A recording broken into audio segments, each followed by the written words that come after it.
For the last 30 years, the Hyundai Elantra has carried the torch as Hyundai's offering in the always competitive mainstream compact sedan segment. Now, the previous generation Elantra was always a fine car, but it also lacked the same kind of stylish character that we saw from Hyundai back when the 2012 Elantra came out. Now for 2021, for the 7th generation model, Hyundai is adopting the company's sensuous, sporty design language, and as you can see, the look is entirely different from the previous generation. At launch, Hyundai will offer the Elantra in 3 different variants. The regular ICE model, which has a 2-liter 4-cylinder, a new Elantra Hybrid, which is the red model that I have right next to me, and of course, an Elantra N-Line, which is designed to replace the Elantra Sport as the sportier offering in the Elantra family. So I'm here in Malibu, California with the new Elantra Hybrid and Elantra gas model, and the big question I want to answer is, has Hyundai made enough changes to this new version to really raise the bar in the compact segment? That's what we're here to find out.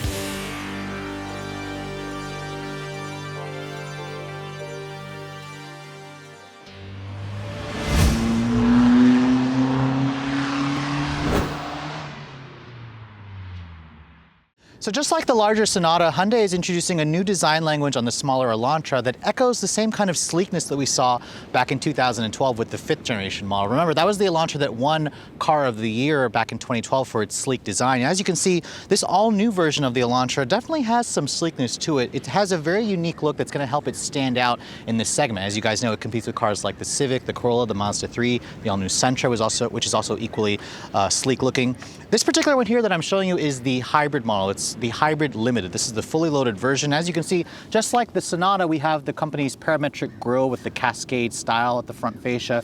You have these really interesting geometric shapes in the grille with really cool features like this integrated turn signal that's right here. It's actually hidden in part of the grille. It's just an incandescent design. This limited model that I'm showing you also has an LED daytime running light, and you also have a matrix design full LED headlight with an LED low and high beam. Unfortunately, if you guys are looking for the LED headlight option, you're going to have to step it up to the limited trim. Hyundai does not offer it on any of the base models, and that includes the N-Line version, which is the high performance model, so I'm a little confused as to that. There's no fog lights on this new generation Elantra. And another thing I'm also noticing on the Sonata, which I tested last year, Hyundai was very proud of the fact that they kind of got rid of the hood cut line because they extended the hood over the front grille. As you can see, they didn't do that on the Elantra. Instead, you have this very distinctive cut line. So I like how Hyundai is kind of showing off their sensuous, sporty design language, but this doesn't look like a scaled down version of the Sonata, which is some brands are kind of guilty of. I'm looking at Mercedes, I'm looking at BMW for cars that all just look pretty similar. Now, this new Elantra is riding on the next generation K platform. That's what Hyundai says it is.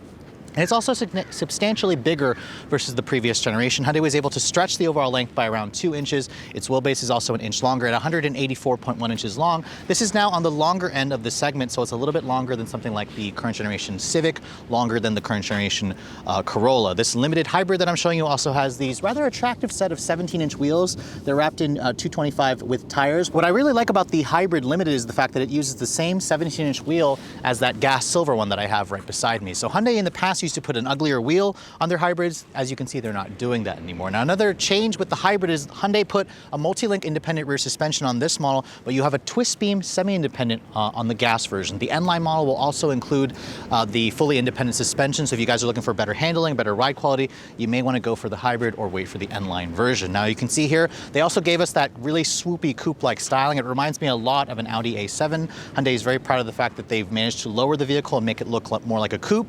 And you can see here at the rear of the car, it's definitely more polarizing to me versus the front. You have a lot of these geometric shapes. You have a really nice, well-integrated rear spoiler. You also have these full-width taillights, which, by the way, the taillights are kind of a combination of LEDs, but mostly incandescent. This gas model has incandescent brake lights and reverse lights and turn signals, while the hybrid version will give you LED brake lights, but the rest of it is incandescent. Down here at the lower part, you can see you have these kind of fake-looking exhaust tips. If you guys are looking for real exhaust, you're going to have to step it up to the N-Line model, or of course the upcoming Elantra N, which I'll be driving tomorrow, but Hyundai hasn't showed off full pictures of that yet. Now, opening up the trunk capacity, this car does offer the smart trunk function, so if you kind of keep your key fob on you, the vehicle's trunk will open. It measures around 14.1 cubic feet of space, which is matching that what you got from the previous generation version. So the exterior of the new Elantra definitely looks all new, but what about the interior? Hyundai has also been really killing it nowadays, especially when you look at the tech, the luxury, and just the overall spaciousness. Now, to show you guys the interior, I'm in the gas model because it has the light color interior option. We'll also show you some pictures of the black interior option, but I think this one will definitely show better on camera, and I really like the two-tone aspect of it. And looking at the interior at a glance, wow is pretty much all I can say, especially on this limited grade model. You have two 10-inch displays here, one for the instrument panel, one of course over here for the infotainment system. And I really love the overall design. Hyundai really nailed it, I think, with making an interior that looks and feels a lot more like a luxury car. You can see the door panel has this really cool design with the fabric texture that you see on this part, and you have a metal speaker cover over here on this upper portion. My limited model has a Bose upgraded audio, which sounds pretty good. It's above average versus what you get in the segment. When I shut the door, it has a relatively solid sounding thunk, so that's going to add to the impression of quality. Now here's the key fob for the vehicle. You can see it's the newer Hyundai key fob design. It does include remote start, and Hyundai also offers their digital key. So if you don't even want to bring this key, you can use an Android phone and use the near field communication to where you could use your phone as a key or use a key card, kind of similar to what Tesla uses. The button to fire up the engine is over here. And then when you start up the car, you can hear this is the gas engine, so it has the normal sound, normal starter noise versus the hybrid, which will kind of just whir to life. You can see this screen setup that I'm showing you here is optional. If you guys want the two digital displays where you have a 10-inch display here and a 10.24-inch display here or 2.5-inch display here, you have to go for this limited grade model. If you guys step down to any of the other trims, Hyundai will give you a standard 8-inch display here, which is also a touchscreen. What's interesting is the 8-inch display also includes a wireless Apple CarPlay and Android Auto feature. The bigger 10.25-inch display, you actually have to plug in the phone through a wired connection. So Hyundai gave us an explanation for why that was. I believe mostly it's just for cost cutting. Their explanation was it has something to do with the built-in GPS. This display really looks very Mercedes-like. It looks like it came out of a luxury car. Now, in terms of the materials, let's look at the door panels. This is actually a hard touch injection molded plastic, which is a little disappointing. This fabric here is very nice. It's slightly padded over here on the armrest area, although I wish Hyundai had just stitched it in leather or this fabric material. The window switches, only the driver's side is one touch up and down. The other windows are not automatic one touch down or up, which is a little disappointing. This material here you can see is slightly padded, which is nice. I think they should have put this padded material here instead of down here. So that's an interesting design touch. Looking at the rest of the dashboard here, you can see this is a soft touch injection molded plastic, but I don't love the texture of this. This is also soft touch over the instrument panel hood. There's this really weird design element here, which Hyundai says is just there for design. I'm not entirely sure if at night this lights up to change colors. The interior offers 64 different levels or interior colors to choose from, which is nice, with 10 different levels of brightness. You can see some accent lighting here in the vents. Over here, you can see it's hard touch plastic. You have a few more buttons over there. The instrument or the infotainment system, you can see this is the 10.25-inch display, which looks good. You can also expand the CarPlay to take up the entire screen, at least in the Sonata. I don't believe you can do it in the Elantra. I tried to do it in this vehicle and I couldn't find the option to do that. Going over here back to the Hyundai display, you can see the entire display here looks pretty high quality and fancy. You can't get this in something like the Civic, Corolla, which their screens typically max out at either 7 or 8 inches. You can see there's the factory GPS.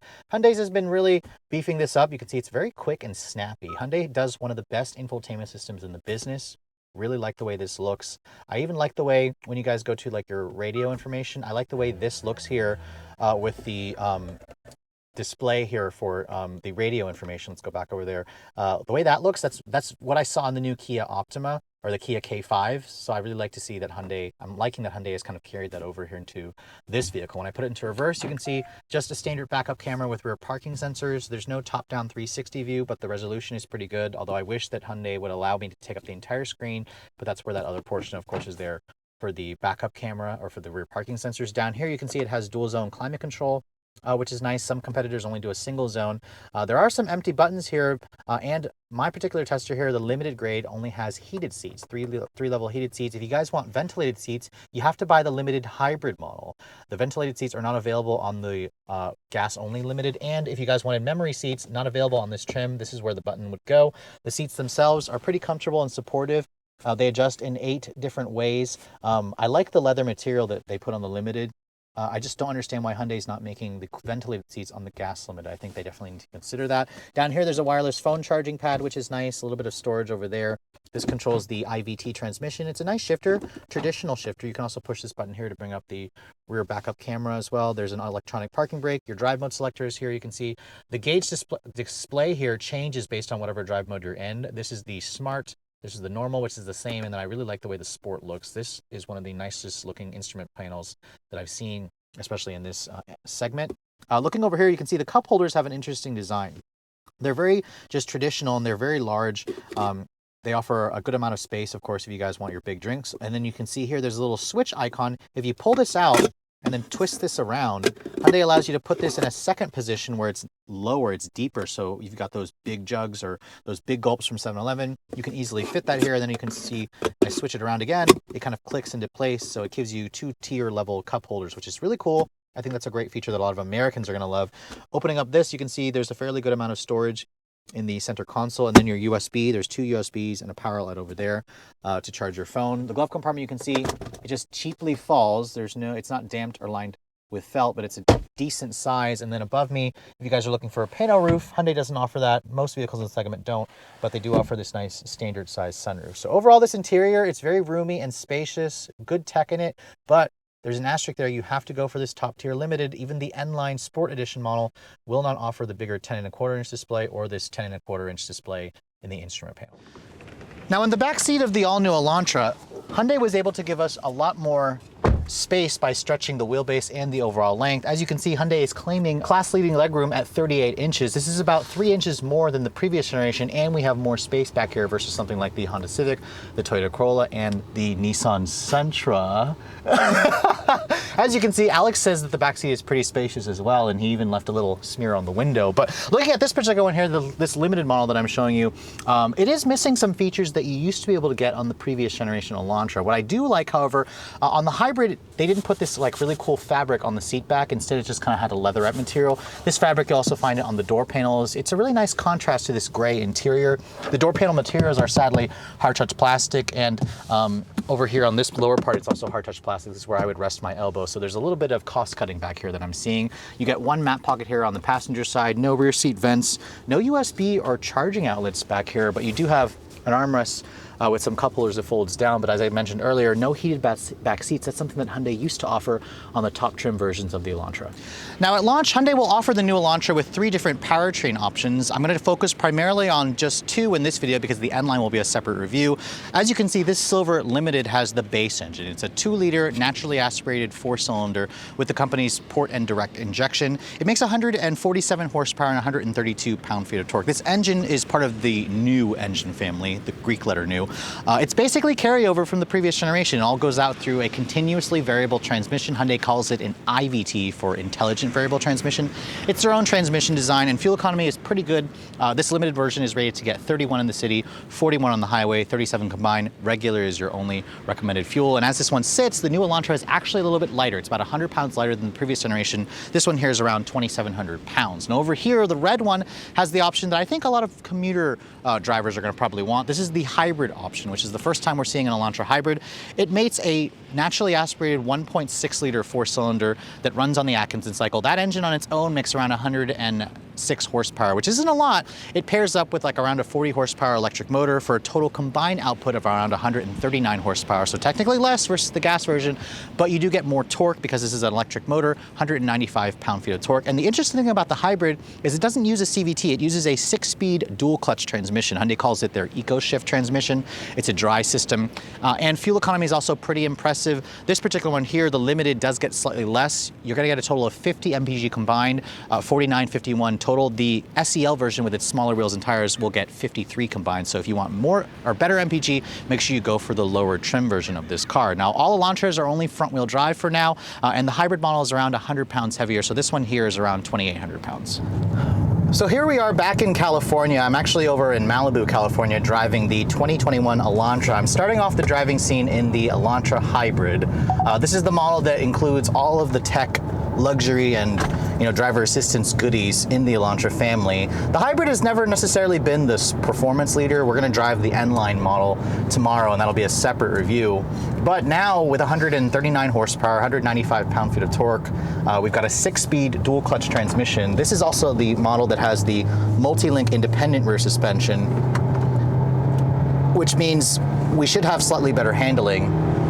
But as you can see, going down this curvy road, the car definitely feels sluggish. I don't have performance figures yet.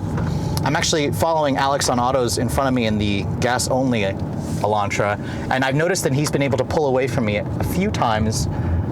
So if you're wondering if the hybrid is faster than the gas-only model, it's not. The gas version is actually faster.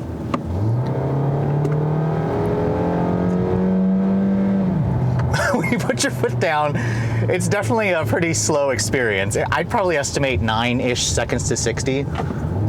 Because remember, the engine is naturally aspirated and we're going up into elevation here, so it's gonna feel like it's slightly struggling. I am noticing at, or off the line, that's where the electric motor gives you the additional torque and it feels quick, but at highway speeds, it kind of quickly runs out of steam.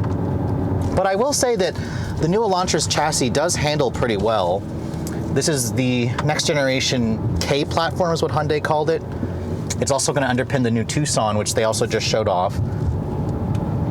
And Hyundai also says that a full N version of this car is coming as well. So even though the hybrid and the gas model are not the enthusiast choice,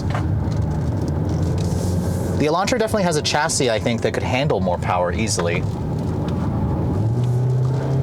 But this 6-speed dual clutch is not what I would say like a performance dual clutch, the dry system. It shifts fine, but I kind of question whether a CVT is actually a better option for a hybrid vehicle versus a dual clutch. Just driving this car for the last like 20 miles or so, the trip computer says I'm averaging 38.3 miles to the gallon, which earlier it said 44 mpg. So now, you know, we're going around these curvy roads. It's going to get worse gas mileage, but you can hear the tires are eco-minded and and it's understeering a good amount. But hey, it's kind of handling it. It could just use stickier tires and more power. But you have to admire how Hyundai has significantly improved their driving dynamics and feel. The chassis feels stiff. It feels like it could handle this stuff. It doesn't feel like it's complaining too much, just aside from the fact that we need grippier wheels and tires on it. But let's switch over to the gas-only version, which has a bigger engine and an IVT, a different transmission, a CVT, and we can compare how it feels to the hybrid version. So now we've switched over to the regular gas Elantra, and Hyundai actually calls it the Elantra ICE for internal combustion engine. This is the model that has a 2-liter naturally aspirated 4-cylinder with their continuously variable transmission. Hyundai calls it IVT. It's an in-house designed transmission. This powertrain is carried over from the previous generation. You'll also find a variant of it in the Kia Forte. It's a perfectly adequate powertrain, but technically this does have more horsepower, but less torque versus the gas-only, or the hybrid model, which is in front of me.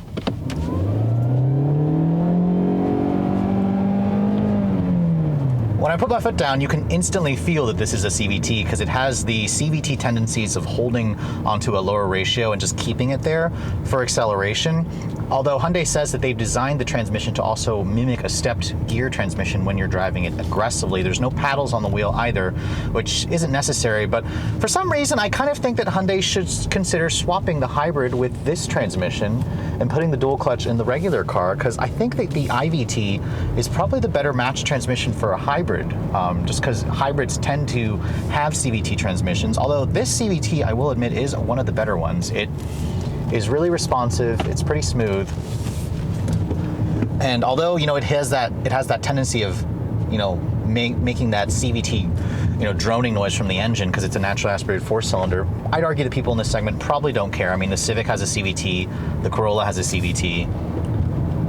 But at least Hyundai does offer you the option. Remember, if you guys don't like any of these powertrain combinations, I'll be driving the N-Line tomorrow, which has a 7-speed dual clutch or an available 6-speed manual. This engine is not available with a stick shift anymore. And when it comes to handling, this model also doesn't have the independent rear suspension that the hybrid model has. So on this brief drive, I don't know if I'm really noticing it too much. The Elantra itself is a really competent car, and it carries over into just the gas-only version. So I'll be really looking forward to driving the N-Line tomorrow. And in terms of the driver assistance tech, remember the limited trim is the only one that gives you the adaptive cruise control with stop and go, the highway driving assist. All of the Elantras do come standard with blind spot monitoring with rear cross traffic alert and blind spot collision avoidance and forward collision avoidance.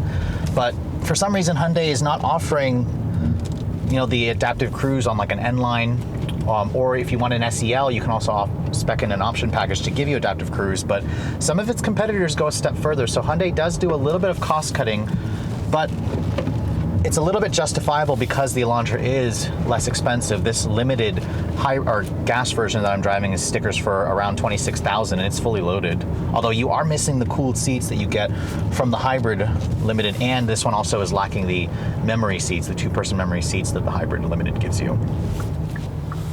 Oh, yes. Yes. Very good. Where's my phone?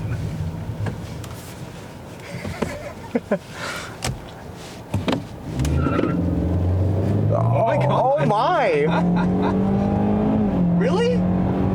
So in case you're wondering, the hybrid is faster off the line versus the gas model, which I was not expecting. We actually had this little opportunity where Alex got next to me in the hybrid, and yeah, the hybrid is quicker off the line. It even spun its tires slightly. It had this little cute chirp. But I'd estimate that this model... There's 2 of us, though. Yeah, there is an extra... My camera guy is sitting in the car with me, so... And Alex is in fact, so you know. It's adding a little bit of weight, but I still say that the gas model is faster than the hybrid. Just off the line, the hybrid gives you that electric motor torque. This car feels like it gets to 60 in like 8.8 seconds. It is definitely on the slower end of the segment. So if you guys are wanting more power, you're gonna wanna go for wait for the N-Line model, because that has the 201 horsepower turbocharged engine. In terms of fuel economy, this trip computer says it's averaging 27.6 mpg, which isn't bad. Although, you know, I've only been driving it very short distances and pretty aggressively. So it's rated to get 31, 41, or 37 combined. I'd estimate that it would get probably close to that, you know, if you guys drive it far more economically. So as a commuter car, the Elantra is very good. As an enthusiast car, you're going to want to wait for the higher spec models, obviously, but the ride quality I'm also noticing in this one doesn't feel quite as smooth as the hybrids, because remember, we don't have that fully independent rear suspension. We have the cheaper twist beam setup, which a lot of the cars in this segment actually has, including the Mazda 3. But if you're going to ask me if I'd rather buy the hybrid or the gas model as my commuter, I'd probably just go for the hybrid, because it's the one that gets the 50 mpg combined rating, which is about 13 more mpg versus this model. So just like the larger Sonata, the all-new Elantra offers compact car shoppers a very enticing blend of style, value, and technology. And after spending the day driving this all-new version of the Elantra, I'm pretty impressed with what Hyundai is offering here, especially considering the price. I had a chance to drive, of course, the gas version and this red hybrid model. And I'm surprised to say that I actually prefer the hybrid, especially if you guys are looking for a 50 mile per gallon commuter car. Hyundai has thrown in a lot into this car. You got more interior space, you have a lot of tech features, you have a stylish new design that's really going to help stand out. But Hyundai did cut a couple of corners. I'm not entirely happy with the fact that if you want LED headlights, you have to go for this top grade limited. If you want the bigger 10.25 inch display, you also have to go for this top grade limited. And if you guys are looking for a high performance model, the N-Line version, which if you guys want to see my review of that, be sure to click on the link in the description below. You can't get the LED headlights or the bigger 10.25 inch display. Now, speaking of value, if you guys are looking to buy the all new 2021 Elantra, what's this going to cost? Well, the gas limited model that I'm showing you here has a total MSRP of just over $25,000. The base price for an SE model starts at $19,650. That's about $200 more expensive versus the previous generation Elantra. That makes the new Elantra still one of the more affordable, less expensive offerings. If you guys are looking to go for the hybrid model, the hybrid will cost you at least $23,550. This one here being the limited, stickers for around $28,200 plus a $995 destination. So if you look at the fully loaded versions of this car, they are less expensive versus cars like the Honda Civic, the Toyota Corolla, the Mazda 3, but I'd also argue that Hyundai did take away a couple of premium features that made the Elantra kind of stand out. You still have a standout design, you still have a lot of technology, but those of you, of course, who are looking for more features on a lower trim, you're gonna have to at least step it up to the fully loaded limited model to get everything that you want. But with all that said, I hope you guys have enjoyed my full overview on the 2021 Hyundai Elantra. If you're also looking to see the latest cars I'm testing, be sure to follow me on Instagram at Redline_reviews, like us on Facebook, and as always, guys, please keep subscribing to the Redline Reviews YouTube channel for all the latest reviews. Thank you so much for watching. I'll catch you all in the next video.